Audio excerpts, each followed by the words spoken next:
Welcome to Divorce Diary Show podcast. I'm Michelle Trina, and this is Divorce Diaries. I'm so excited to be back from Cuyahoga Falls. The Ohio shows went great. I didn't get a chance to record last week a full episode because I was sick. I had a very bad sinus infection that was like I had to sleep the most of the majority of days. Hang on one second, guys. So when you get to one destination and you complete a goal, or in this case, you feel like you've progressed and you feel that accolade of like, wow, I'm getting better at what I do, my craft and my business is growing. But when you get to that destination and then you have to keep moving upwards, right, towards the bigger goal, do you ever feel lost? Because I feel like a little lost right now. A little overwhelmed, a little, what do I do first? Getting stuck on a few things. And I am going to talk about the things I'm getting stuck on to see if I can find the tools that will help me and if help you if you're feeling stuck. One of the biggest things I get stuck on is that I'm not getting up at 5 a.m. like I used to, especially when I got sick. I had to sleep in. 7 o'clock is like my sleep in. My daughter had a cold, then I got it, whatever you want to call it. I was on like Zithromax, and like it took out a week of me writing for like divorce diaries for other projects that I'm on. I couldn't film for What's Up New York because I was like I had to rest, otherwise I was going to lose my voice and get worse. And I had all these shows this past weekend. So trying to get back up on the 5 a.m. wake up calls and getting focused and then also like catching up, right? So I've been focused, and it's been throwing me off because my daughter's been coming into my room every night now again to sleep in my bed, and it's like I can't get up at 5. I got up at 6:30 yesterday and Monday, but today I didn't. I got up at 7 because my actually no, I think just yesterday I got up at 6:30. My daughter, so I'm feeling lost not only in work but in personal life a little bit, and how to not stress out about certain things. I have an okay co-parenting relationship with my ex-husband, but there are not every single thing we don't agree on. And it's frustrating because I can't say too much. I don't want to cause a problem, but I have to say something when you do trips with your kid and your co-parent doesn't do something you would agree with. I try not to cause a problem because we're all on a good page, him, his girlfriend, and myself. But I also don't agree with certain things. And I had to deal with that this weekend. And I had to write a long text about what I want next time. And he just kind of brushed me off by saying, like, didn't answer me and answered. And I finally question marked him, and he like, okay. And I don't feel like he's going to adhere to it. But like at the moment, there's nothing I can do. I asked for it. He said, okay. And I'll have to wait and hope for the best the next time. Now, but that said, my daughter coming into my room now throughout the last couple of days makes me wonder. She said she's scared. Like, what is going? Like, okay, so now we have to get back on track with our schedule and our routine. And I'm also losing the morning time that I want for myself. But you know what? It's also on me. Like, I need to just pull my ass up and get up, because writing for 2 hours before everybody's up, my daughter is up, helps me get ahead of the game. And where I'm at right now with Divorce Diaries is it's like, where do I go from here? I shot this pilot. I'm doing the show still through comedy clubs. We shot a special for Amazon Prime, but we still don't have an investor for season 1, and it's frustrating because the pivoting we're doing is to try to make the money ourselves. For me to make the money to film it, and I have to be honest, I'm not super positive about it because it's a lot of money to raise on your own.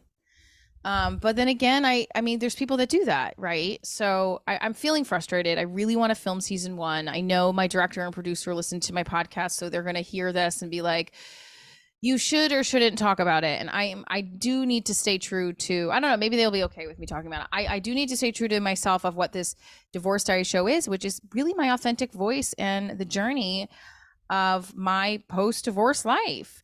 And I was talking with my producer about this, about how, some people have said to me throughout the years with doing Divorce Diaries is you shouldn't pigeonhole yourself into just divorce.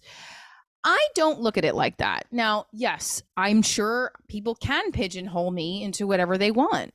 They can pigeonhole me into being a hot fucking mess too.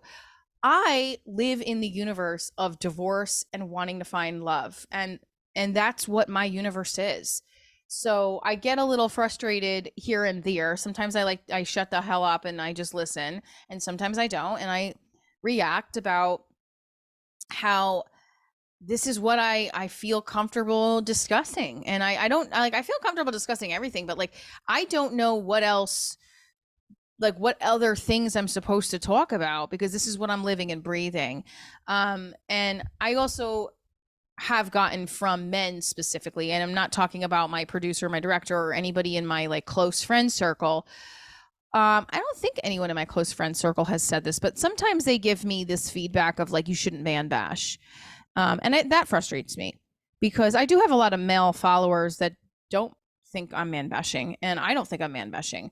I'm bashing in a funny way when I get a guy who doesn't treat me right. You know what? And they can do what they want towards women who they think are complaining about stupid shit. Fine, whatever, do what you want. It's supposed to be entertaining, and that's the goal, right? I want to be funny, I want to be my best self. So I just keep telling myself, look, take in the feedback, do what you are doing, and write and work and write and work. And this weekend showed my progress. I had the owner of the club tell my manager that she's getting funnier every year. Boom. And out of the 4 shows, 2 of those shows were, I mean, they looked sold out. Like the Saturday night 7:30 looked sold out. Like I didn't see any empty seats. And then the 2 9 p.m. show, the 9:30 shows were very small. But those first 2 shows on each night were crowded. Like that makes me feel proud. That makes me feel excited, and like things are growing. But I don't know how to get like bigger and expand. I know faster is not the key, and I know it's hard. You have to be patient. But sometimes, again, I go down that comparison hole and I see other people growing exponentially, and I'm not. Like, I have 6,000 followers on Instagram. Should I have 10? I should have 10 by now. What's going on? And I keep telling myself to stop doing that and just focus on putting out good content and yourself and see what happens. So I hope that's the way to handle it, right? But I'm feeling lost, and in doing the feeling lost thing, I tend to procrastinate. So what do I do to get what do I do to get out of that procrastination? Well, I'm right here speaking to you, and I'm doing my podcast. I would suggest, if you're like me, where you get stuck on something and your ADHD or your OCD is in full gear, find something you really love doing, especially that's connected to your work, because it's going to fuel your motivation. When you complete something in your work, it fuels you to feel it makes you feel motivated and you feel accomplished. So whatever it is that you love to do that's connected to your work, get up and do it, regardless of how long you procrastinate or something, or you veer off task, because that will help you get back on track. And that's what I'm hoping in the next week, because I have so much catch up to play. And on a note of my own physical well-being, feeling a little lost about my body, like with my neck arthritis, my back hurting, this PT is helping a little bit, but I got to be honest, the physical therapist that I'm going to, I feel like he needs a life coach. Okay. I think he's very sweet. I think the woman that works the front desk definitely needs something. But then again, I know I'm being judgmental, but it's like the other day I walk in and they have a cat in the physical therapist. Look, I love pets. Happy for you if you love a pet. I'm a dog person. Don't bring your fucking animal to a place where I have to lay on my back or my belly and you're touching, you're rubbing my body, and I'm doing exercises and there's cat hair everywhere. I don't want that. This is not your home. Keep your fucking cat, like I'm keeping my cat, in enclosed doors, okay? And I mean my vagina, so you get that, okay? We're going there, all right? I'm not taking any of my pets to your house, to your place of business. Keep yours at home. And they were like, oh, she's so cute. It's not, I was waiting for everybody else's reaction to be like, can you fucking put that thing away? And the physical therapy assistant was like, oh, are you allergic? Well, it's too late if I am. You already have your fucking feral cat here, you idiot. And it just was bothering me. I'm a little lost why that's happening. And I really don't want to go back to them today, but I already have the appointment. I want the guy to work on my back. I don't even care about the stretches. I just want to be like, I'll do the stretches at home. Can you just massage my back for a few minutes? You fucking listen. Okay. And look, I know it sounds judgmental. Look, people would, I'm sure the school moms look at me when I drop my daughter off and say, this bitch needs a life coach. But you know what? They're not coming to my house expecting services for their neck or back arthritis. I'm going to this place and getting charged for that. So I would at least appreciate for them to lint roll the cat hair off the chair I'm sitting on when I'm getting my heat. Like that made me was like so skeeved out by that. Anyway, feeling lost about that. And I want to take care of my body. I'm 41. I don't want to feel this pain in the morning with my back. And, that's a whole thing I have to deal with. So I got to get to a place where I'm not feeling lost. How do I not feel lost? I got up yesterday. I did some of my exercises. I went running. I'm keeping my therapy appointment, whether there's a cat, a lion, a fucking elephant, a snake. There won't be any snakes here. I know because most of my ex-boyfriends work during the day. Speaking of love and the lack thereof, I did receive a text from the guy that I talked about earlier on in my podcast, the Jewish guy who doesn't want to be with me, didn't want to date me, can't even see me for coffee. I don't think he listens to my podcast anymore, so whatever. He did receive, I was hoping to receive a text for Mother's Day. He sent me the text. I said in my last episode, which was the mini episode, that he was in another state. He was traveling on the West Coast, and I definitely got a vibe that he was with somebody because I was like, why would you just go to Arizona by yourself? I don't know. I mean, I would do something like that. Like I do travel for work, but this seemed a little odd. So I said, if he wishes me a happy Mother's Day, I'm responding very one worded. I said, and he did. And I said, thank you. And that was it. So and part of me thinks maybe he was just sending that as a message he sent to everybody because it was a very sweet message. It wasn't just Happy Mother's Day. He went on about how I deserve more than one day, wishing my mom a Happy Mother's Day too, all this other nonsense. But part of me is like, don't get hooked into that. He don't give a fuck about you. He don't even want to see you. So I just left it at that. And so I assume he's moved on with somebody else, which whatever. It definitely still makes me feel bad that this guy could not even date me because of religion. And also now obviously then moving forward with the stand-up and everything, he didn't feel comfortable being put into material or put into the podcast like I'm doing right now. And I know a lot of guys don't want that. I just feel like at this point, if you know me, I'm going to talk about people in my life in a way where where I'm respectful. But like, if you're a man and you're misbehaving and you're acting like a dick, fuck you. Honestly, like the guy I met in Connecticut still hasn't answered me. And the thing was, he didn't have to even talk to me. He started talking to me at the party or the fucking show, walked me to my car. We exchanged Instagrams. He gave me his number. Somebody's just messaging me on Instagram. Hold on. What is this guy do? Oh, I love when people send me these things. Here we go. Did you know? Yeah, I already auditioned for this. I've already auditioned for it. Look, this is what I love. Someone says, I thought you would be interested in this. This is on casting networks. So I already auditioned for it. Already auditioned for it. Already auditioned for it. I mean, I'm repeating myself, auditioned for it. Thanks.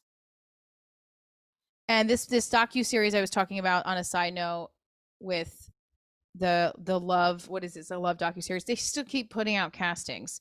So it bothers me because I feel like, what the hell? How many castings are you putting out for this? So all of this shit, even the love reality shows don't want me.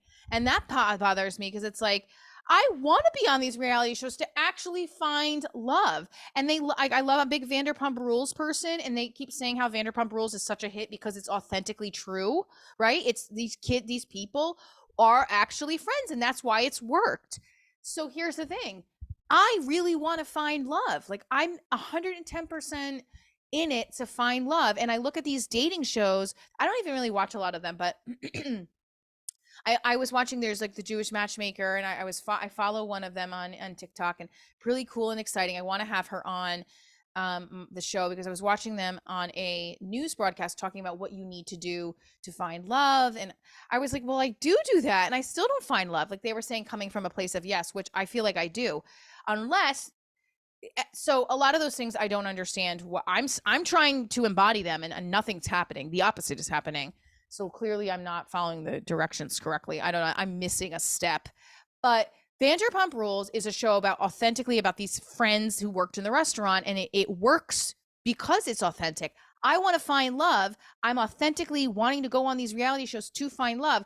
I'm the perfect contestant, but I don't get cast in them. And then they try to like, oh, we really love your other friend, like my friend who's a rabbi, bring him on. He doesn't want to do it. He don't want to fucking do it. He already told me he doesn't put his life out there. Okay, but he still did the interview. So now we're waiting. So either way, I'm fucked because even if they want to cast me, 100% they're going to want him because it's a good angle. I just want to be cast. Me, Michelle Trina, the crazy blonde, sweetheart, big heart, reactive, wants to be on your reality dating show because I want to find love and I don't have time to go on the apps and they overwhelm me. And most of the men I get attracted to when I'm at work are scumbags. Physically, literally scummy. I mean, they're cute. They're cute scumbags. They're hidden cute. Like they're hidden, but they're scummy. I get a lot of people, they're like, this is why you're single. Yeah, I'm aware. I'm very aware that this is why I'm single. And then I get the guys that are nice that are like, oh, you look really gorgeous in that picture. I'm like, leave me the fuck alone. I don't want to talk to you. So where do I go from here? I'm lost about love, lost about what to do. I see people giving advice, coaches, people, dating experts. I have to be the bah humbug screw. I'm the Scrooge of dating. I don't believe any of it works for me, and I am frustrated. It hurts me. I know I'm probably doing something I shouldn't be to attract or feel attracted towards men that don't even really want to talk to me. Like it seems weird. It seems like the last year I've only been attracted to men who legitimately run away the second, like I'd say I have feelings. Or that's not true. I would say that in the last year, I get attracted to a man, and the time frame from them saying they like me to then completely not talking to me gets slimmer and slimmer. So like with the Jewish guy, it was like a couple weeks. With this guy, it was like a couple of hours where he's like, "Oh, I like you." And then I was like, "I like you too." And then 5 minutes later, you he ran out the door. I don't understand. What the fuck? I didn't like something's not right. Mercury is in like retrograde of my love life and I'm fucking tired of it.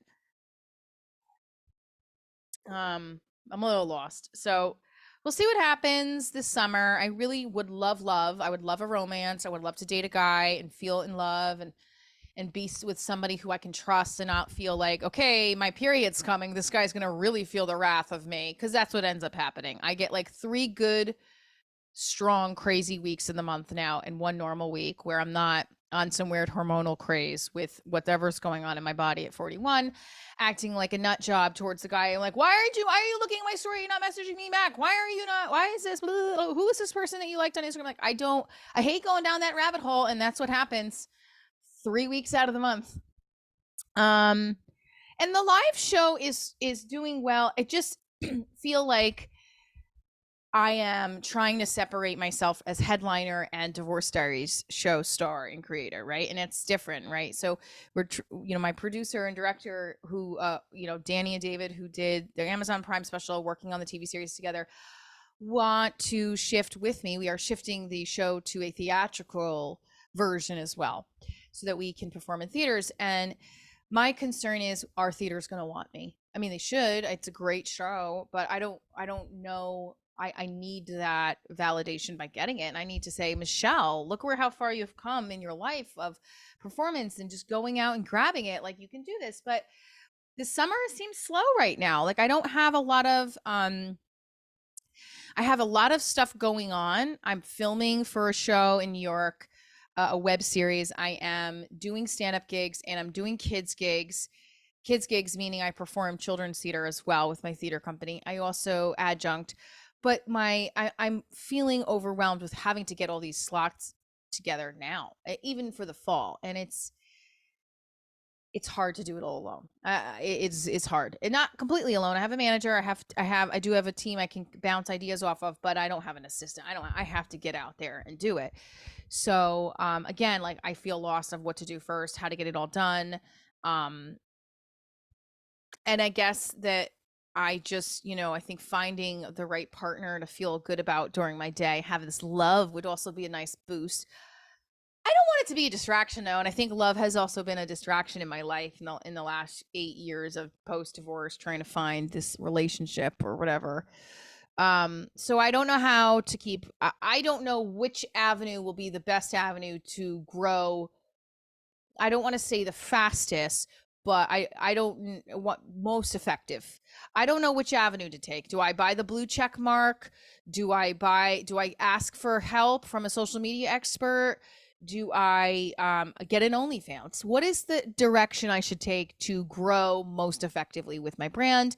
Michelle Trina with Divorce Diaries, finding an investor. I'm joking about the OnlyFans. I don't want to do an OnlyFans, but I do Instagram lives in my towel, and we're going to start doing that every Thursday night, by the way. I just thought of this idea. I hope that I grow the way I'm supposed to grow. Maybe I just have to trust the universe a little bit more, but every time I hit a destination, where I'm like, okay, I did those shows, they went well. Now what? Now what's next? Now how do I do this? Where am I at here? Is my daughter, how can I juggle all this stuff with my child who is a competitive gymnast and needs to have hernia surgery? And she has 2 hernias, by the way, and all this stuff. It's a lot. And I need to get laid. And laid is the worst term to use. I need laying love. I need to get laid with love. That's what I need. And I am telling you, the guys that in the last year, like I've said, don't want to do that. Even the guys that I haven't slept with or haven't like connected with and I've said no to, they're supposed to be my friends. Didn't hear from them on Happy Mothers. That's one thing. There was one guy I liked that I didn't sleep with that I'm glad I didn't. We're still friends. He didn't wish me a happy Mother's Day at all. And he's somebody that like I'm like, well, if you're my friend, why wouldn't you do that? It's small, but it's something that bothers me. And it also reminds me like he's probably not thinking about me that much. So that's probably a very, very good reason I did not sleep with him. And if you're wondering who he is, listen to the past episodes. I don't want to call him out by his occupation because then everyone's gonna be like, oh my God, really? So everybody, every 5 listeners on the podcast. So, full of coffee, full of pep in my step, but a little lost. I'm the lost divorcee. That's what I am. I should fly back to Never Never Land to find no, that doesn't make sense. Well, hey, maybe some of those lost boys on that island got off, got divorced, and they're looking for a single mom. How you doing? All right, so this is what's coming up. New York City show is June 4th. I'm scared because the last time I did it, it was a very small audience. I don't want that to happen again. I was hesitant to even do it again in New York City because New York's a hard market sometimes. I'm losing my mojo for promoting Divorce Diaries in New York City, but it's also like, this is where I'm from. I'm from Jersey. I'm from New York. The Jersey shows have sold well. I'm nervous though. So I got to get you out there to New York City. If you're in Jersey, come to the show. It's New York City. It's right here, boo. Sunday traffic is not that bad at 5 p.m. So come to the show. And then I'm going to be in Richmond August 19th at the Firehouse Theater with Divorce Diaries. Now, we are also going to do a virtual screening of the pilot. I keep saying this, and I haven't done it in a while. I do want to do a virtual screening in June. Because the pilot is still running the festival circuit, just like I'm still running the dating circuit. Even though I say I don't date, I'm running in it. I'm waiting. It's like I've submitted myself to a few places and nobody's responding. So fingers crossed, I'll get into some of those men and some of those festivals. Hey now. All right. No, they'll get into me because I can't go into them. Well, stay tuned for more Divorce Diaries. Keep living your happily ever divorced after. If you're feeling lost, if you're feeling overwhelmed, get to the thing that you really love to do today. Today, I really love doing my podcast, so I was like, fuck it, I'm going to record it, and we're releasing it tomorrow because I'll be in New York filming. I'll be able to record tomorrow. So I did it. I got to the thing I want to do today, and I'm here. If you veer off task, I don't know. do what I've been doing. I've just been putting earbuds in and listening to podcasts that just like make my mind relaxed, aka anything with having to do with Bravo TV. New Day Cleveland said that I should be on the Real Housewives of New Jersey, and I laughed. I'm too poor to be on that show. And as a producer once told me, you are not aspirational TV, Michelle. Thank you so much. That's awesome. Great. Keep living your happily ever. Just a producer did say that to me a couple years ago, but it's okay. I'm gonna prove that bitch wrong. I ran into Andy Cohen when I was a stand-in in Summer House last year. Almost physically ran into him because I held the door for him. I said good morning, hello, and thank you all in the same breath, and that was a kismet sign that one day I'm gonna be sitting in that clubhouse with Andy Cohen. It's gonna happen. All right. Love you guys. Stay tuned for more Divorce Diaries. All Divorce Diaries stuff, go to divorcediaryshow.com, michelletraina.com, sign up for my email list, watch the Amazon Prime special, join me at a live show coming to you soon. And if you know any theaters near you where you live and you want to see the show there, send me an email, hit me a DM, reach out to me, and I'm going to make it happen. I love you guys. Stay tuned for more. I'm Michelle Traina, and this is Divorce Diaries.